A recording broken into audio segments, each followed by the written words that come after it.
Salat adalah ma yatawaqqafu alaihi sihhatus salat wa laysa minha. Yaitu sesuatu yang dibutuhkan tentang sahnya salat, akan tetapi dia tidak ada di dalam salat tersebut. Ya, itulah syarat. Contohnya syarat sahnya salat kan suci, wudu, ya, hadas kecil daripada hadas besar. Lah itu kan enggak di dalam salat, harus dipersiapkan ketika kita sebelum salat. Bismillahirrahmanirrahim. Faslun syurutus sholati thamaniyatun. Ya. Jadi kita sekarang ini mau membahas tentang syarat-syarat sahnya sholat. Itu ada 8. Kalau kitab yang kita bahas ini ada 8. Kalau di Fathul Qorib ada 5. Di Fathul Mu'in juga ada 5, tapi sebenarnya sih nggak terlalu jauh perbedaannya, ya. Cuma di sini agak dilebarkan saja jadi 8. Nah, syarat sahnya sholat yang pertama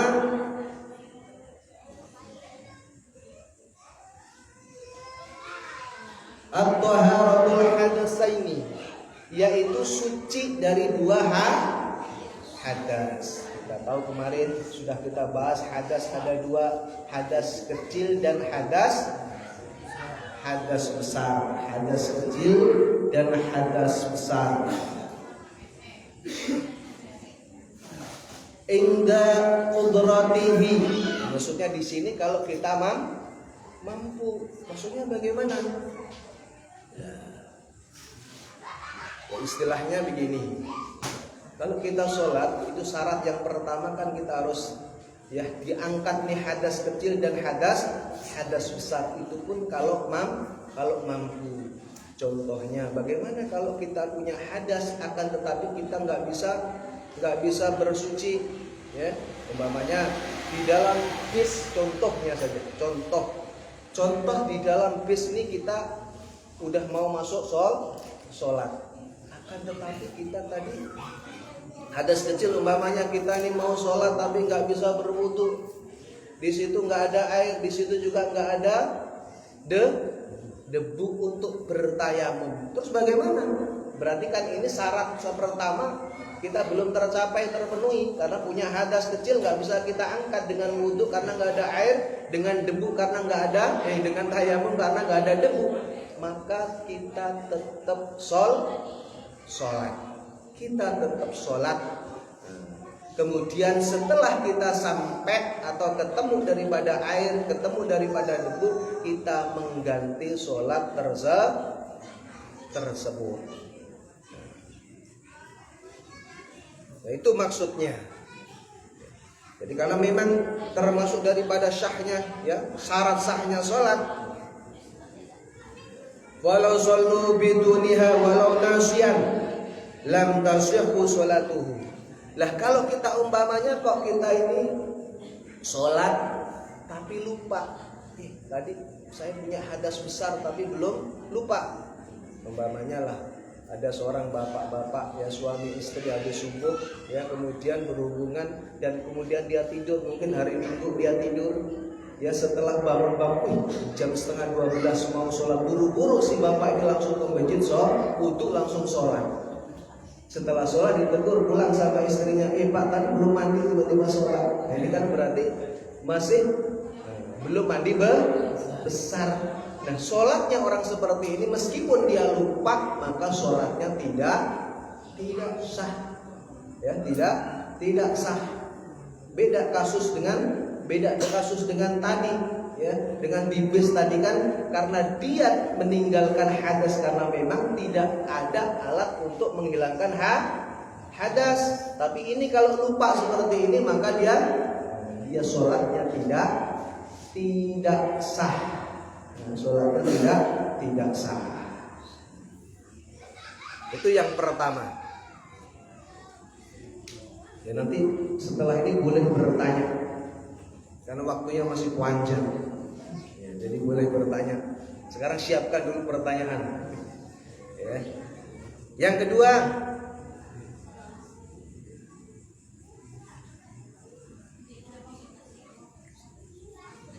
Yang kedua, wasani taharatu 'anil najasati allati la yu'fa anha. Maksudnya di sini adalah suci daripada najis. Maksudnya najis-najis yang tidak dimaafkan. Karena nanti ada najis-najis yang dimaafkan. Suci. Maksudnya di sini yang suci adalah bagaimana pakaian kita, kemudian badan kita, ya, kemudian tempat yang kita pakai untuk sholat. Nah, jadi 3 macam, ya.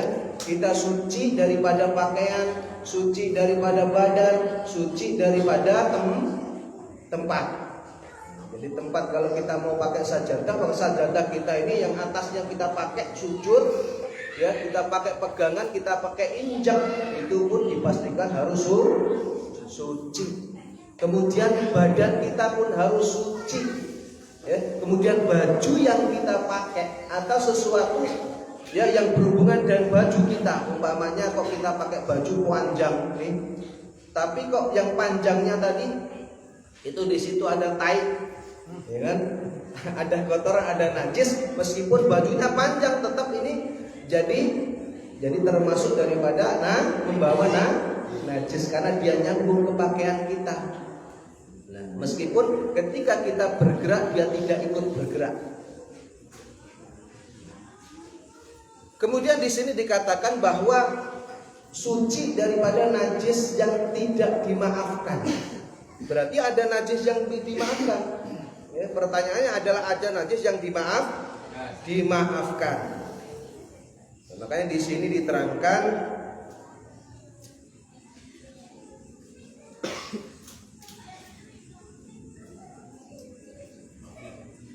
wa'lam anna an-najasata 'ala arba'ati aqsam. Ketahuilah bahwa najis itu ada 4 macam, ya.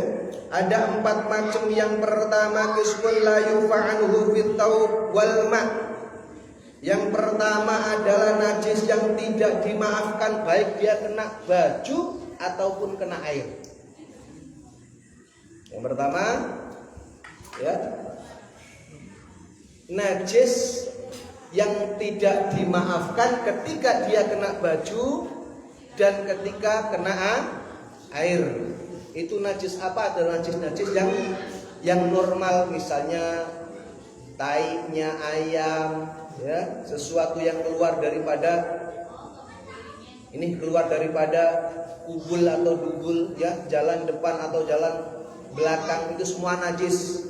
Muntah semua najis, darah semua najis, bangkai najis. Itu najis-najis yang jelas-jelas tidak dimaafkan, baik ketika kena di baju ataupun kena di air. Maksudnya air yang 2 pola, kok kecemplungan bangkai ayam, najis, kurang 2 pola, ya. Atau kena kejatuhan bangkai cecek, najis.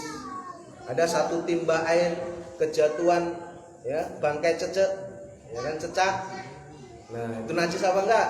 Najis, karena bangkai termasuk najis, kecuali bangkai ikan, bangkai belalang. Itu tidak najis. Kalau najis bagaimana kita makan? Yang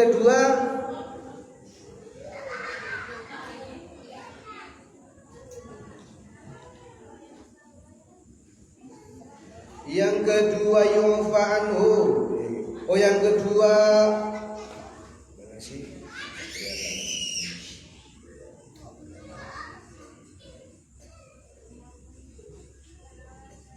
kemudian yang kedua yu'fa anhu fihima. Yang pertama kan tadi dua-duanya tidak dimaafkan, baik kena baju maupun kena air. Ini sebaliknya, dua-duanya dimaafkan ketika kena baju atau kena air. Yaitu apa? Najis yang tidak kelihatan. Contohnya kita kencing nih, kencing di WC itu kan pasti cipratan yang sangat halus yang nggak kelihatan, itu dimaafkan walaupun kena daripada pakaian kita. Tapi kalau kita hati-hati lebih baik nggak usah Pak, pakai pakaian itu lebih baik. Nah, andaikan kita sudah hati-hati, terus ada cipratan yang sangat halus, ya, cipratan yang halus dan mengenai daripada air umpamanya di situ ada timba, itulah termasuk daripada najis-najis yang dimaafkan. Atau najis yang nggak kelihatan ke bawah, kakinya lalat umpamanya, ada lalat nih mencolok di bol, dia terbang hingga di pakaian kita ketika kita sholat, najis apa tidak? Ya, dimaafkan. Atau dia mencolok di atas timba yang kurang dari 2 kolah, nah ini termasuk najis yang dimaafkan baik kena pakaian yang kita pakai sholat atau kena air yang kurang daripada 2 kolah. Ini termasuk najis yang dimaafkan. Yang ketiga,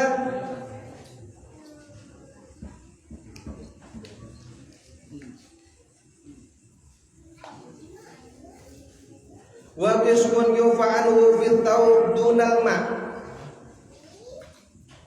wa huwa qalilul dam, yaitu damul qalil.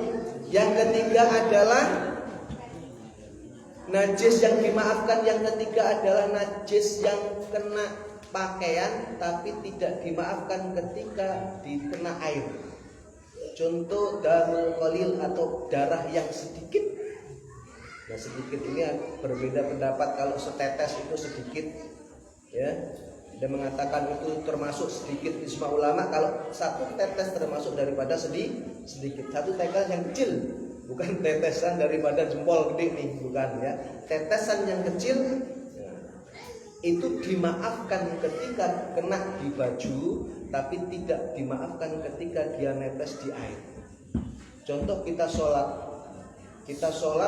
ternyata nepuk ada nyamuk, itu kan berarti najis nih, darah, tapi kan sedikit. Nah itu dimaafkan. Tapi bangkainya nggak dimaafkan, harus dibuang, ya. Itu nanti pembahasannya. Nah, tapi kalau 1 tetes dia itu kena di air, maka itu tidak dimaafkan. Maka air tadi menjadi najis, ya. menjadi najis, tidak dimaafkan. Kenapa? Darah yang sedikit ini hanya dimaafkan ketika di pakaian dan tidak dimaafkan ketika di air.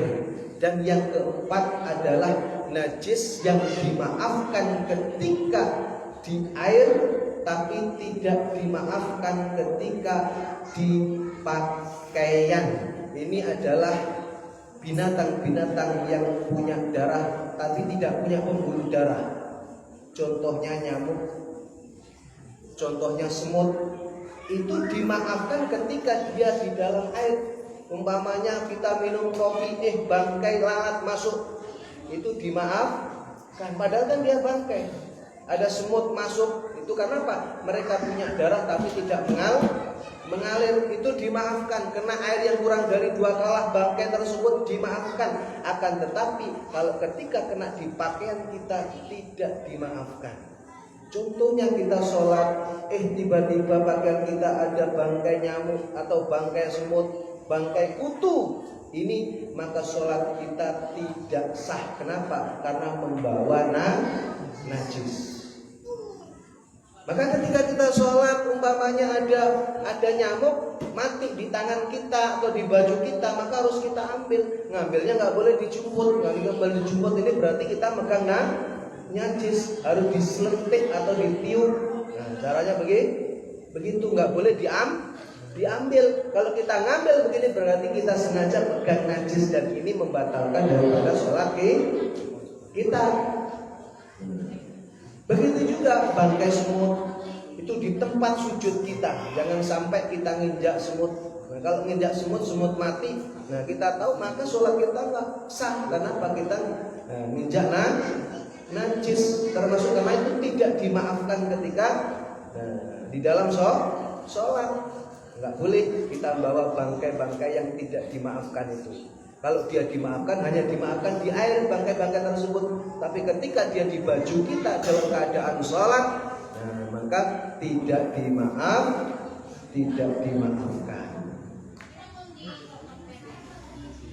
Kemudian yang ketiga, syarat sahnya sholat yang ketiga adalah satrul aurati, yaitu menutup aurat. Nah, ini termasuk syarat sahnya sholat. Pastikan ketika silat pergi kita jangan sampai aurat kita terbuka.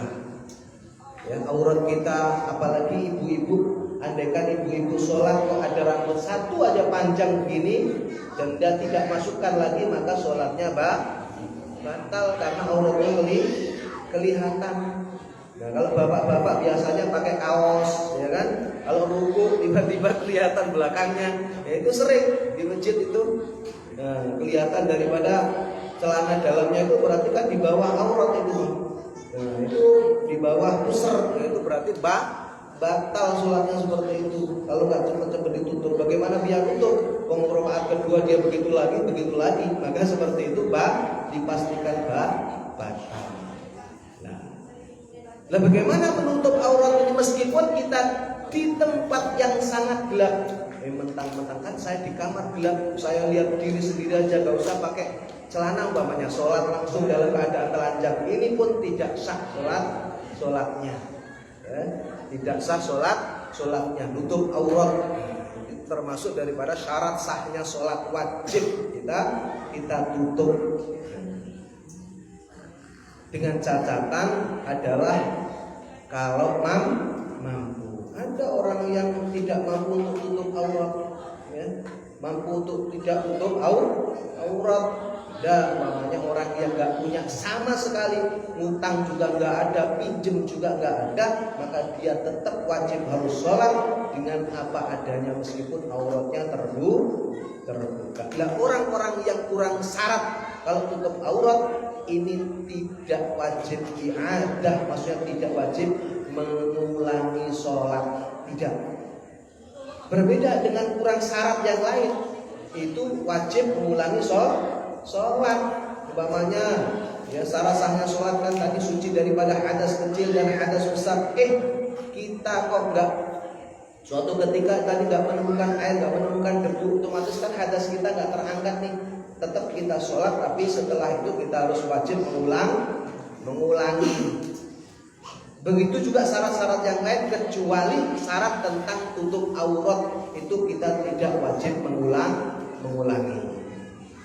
Cuman itu doang yang tidak wajib mengulangi, yang lain kita wajib mengulangi. Kemudian yang keempat, yang termasuk syarat sahnya sholat adalah istiqbalul kiblah, yaitu menghadap kiblat. Ya, termasuk syarat sahnya sholat ini kita menghadap kiblat dengan melihat. Ya, kalau di Mekah sana bisa langsung melihat. Nah, bagaimana kalau ketika kita di negeri kita istihad? Ya, bagaimana istihad kita biasanya dengan berbagai macam cara, ya. Biasanya orang-orang terdahulu, dan kita pakai kompas, itu termasuk daripada istiadat usaha kita untuk mencari arah kiblat. Yang harus kita hadapkan ini bukan wajah kita, tapi dada kita nih.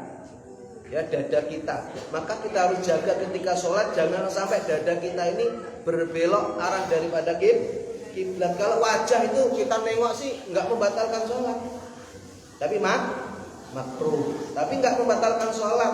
Tapi kalau sudah dada kita ini sudah berbelok, nah ini sudah batal sholat kita. Ya, sholat kita batal. Nah, maka jangan sampai. Terus bagaimana sholat? Nah, bagaimana sholatnya orang yang sambil tidur? Kalau orangnya sambil tidur, ya syarat dada kita yang menghadap kiblat adalah bagi sholatnya orang yang berdiri dan orang yang duduk. Tapi bagi orang yang sholatnya berbaring sambil tidur, yang wajib menghadap kiblat adalah wajahnya. Kalau sampai badannya nggak menghadap kiblat itu tidak masalah. Kalau bisa sih bagus, tapi kalau tidak bisa paling tidak wajahnya yang harus menghadap kiblat. Ada dua Ya, ada dua hal ini yang boleh tidak menghadap kiblat. Yang pertama, catatan di sini adalah bagi orang-orang yang ya dalam keadaan sangat-sangat ketakutan atau sholat khauf, ya sholat bagi orang-orang yang dalam keadaan perang. Ini nggak menghadap kiblat nggak masalah, ya nggak menghadap kiblat nggak masalah dalam keadaan yang sangat genting. Umpamanya kita lagi sholat di masjid, tiba-tiba gempa bumi luar biasa. Nah kita lari, nggak apa-apa lari itu, asal tetap kita sholat menghadap. Nah menghadap ya kemana kita lari itu nggak masalah. Karena apa? Dalam keadaan takut. Jangan membatalkan sholat, terus saja sholat. Nah, sambil cari tempat aman. Nah sholat seperti itu tetap sah, ya nggak usah dibatalin, terus saja.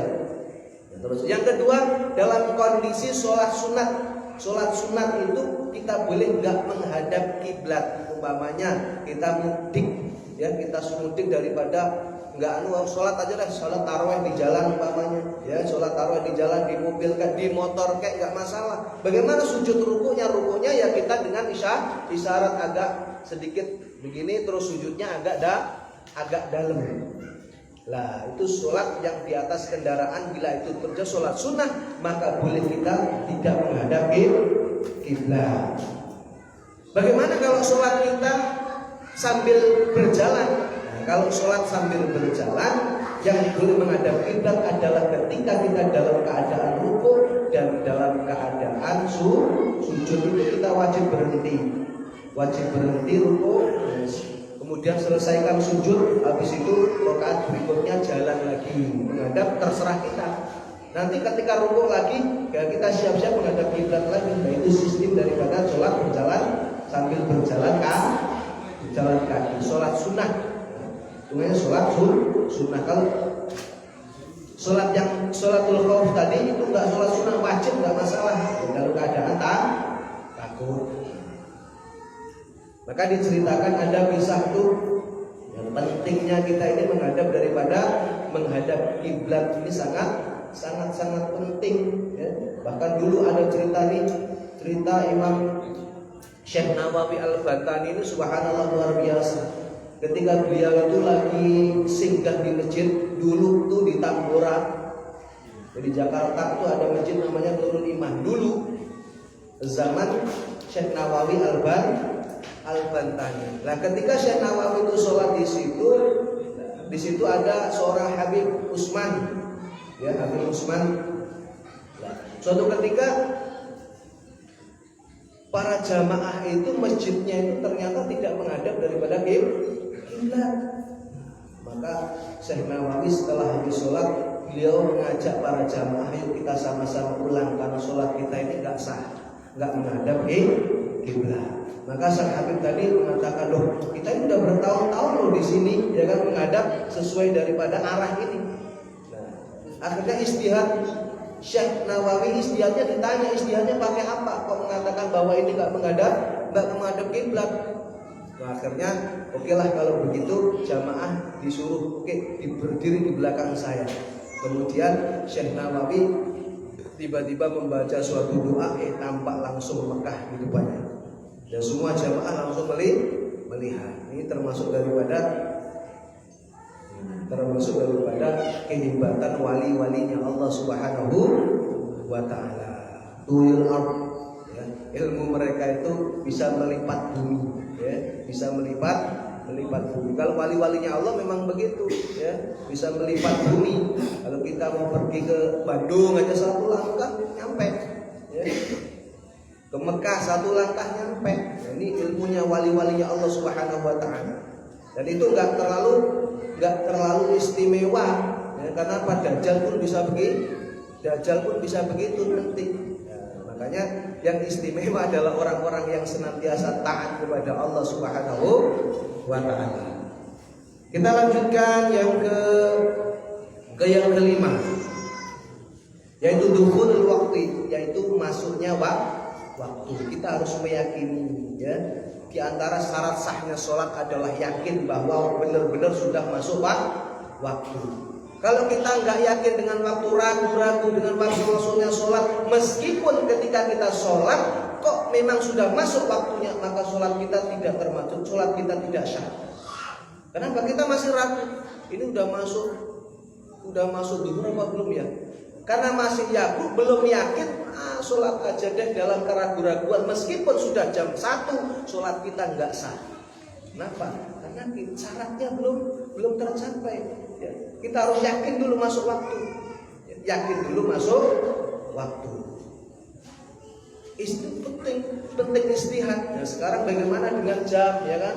Umpamanya subuh nih, ada suatu kisah yang di dalam kitab ini diceritakan, ya, ternyata ini ada seseorang subuhnya ternyata masih kemalaman, ya, jamnya setengah, umpamanya subuh jam 4 nih, kan pernah nih kita subuh jam 4, dia pakai istihad itu subuh jam 4 sampai 1 bulan dia subuhnya jam 4 terus. Setelah diteliti ternyata subuhnya setengah 5, berarti selama 1 bulan dia nggak subuh. Terus bagaimana caranya? Maka caranya ulama mengajarkan cukup kita mengqadha 1 kali saja. Kenapa? Karena yang pertama subuhnya itu dijadikan berarti sholat sunnah karena nggak waktu. Subuh yang kedua itu artinya adalah mengqadha daripada subuh kemarin. Subuh yang ketiga mengqadha yang kedua, subuh yang keempat mengqadha yang ketiga, begitulah seterusnya, dan subuh yang terakhir itulah yang wajib kita qadha lagi.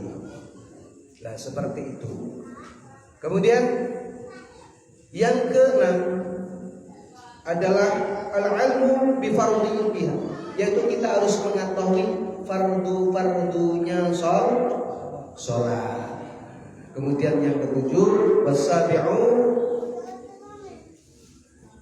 yang ketujuh adalah kita harus meyakini fardu-fardunya sholat itu bukan daripada sunnah-sunnahnya sholat. Maka kita harus paham. Nah, maka untuk menyelamatkan hal ini, karena ini berbahaya hadirin yang dimuliakan oleh Allah Subhanahu wa taala, kalau kita menganggap sunnahnya sholat itu sebagai fardu, itu termasuk juga nggak sah sholat kita. Ya. Contoh baca Quran ini kan rukunnya sholat, tapi kalau kita anggap itu sunnah, maka sholat kita nggak sah. Ya. Ya. Itu penting meyakini, ya, penting kita paham sesuatu yang fardunya sholat nggak boleh dianggap sunnah. Maka lebih baik semua daripada kaifiyah sholat itu anggap aja semua wajib, itu lebih aman.